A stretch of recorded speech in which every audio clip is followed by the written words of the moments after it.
câu nhưng mà chơi nhầm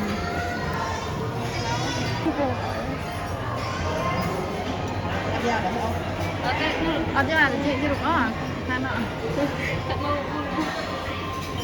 ở đấy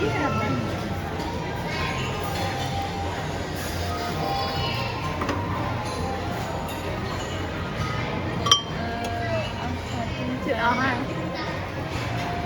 luộc đạch chứ nè thịt ỏi thêm thịt bò vâng cho một chút chị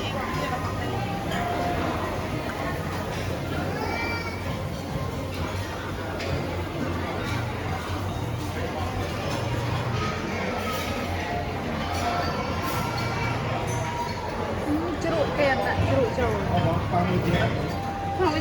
vàng muối tiết ấy còn món đấy ấy bà ấy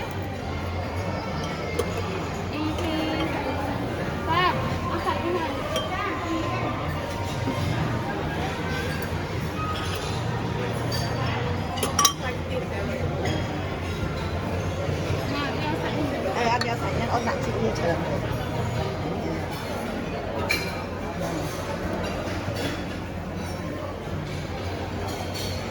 ăn vô từ chiếc chọn thay mà pate này cay luôn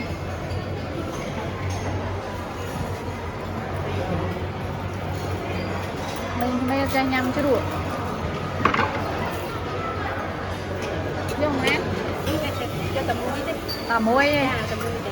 ồ muốn gì tới ảm Vâng.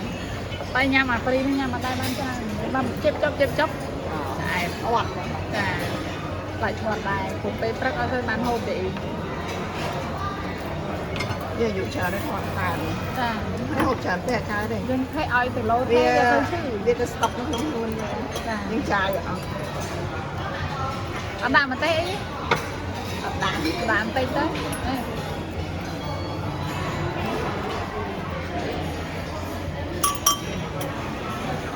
មកយកធ្វើប្រហមដែរចាចូលចាញ់ញ៉ាំតាមតកូននេះឥឡូវ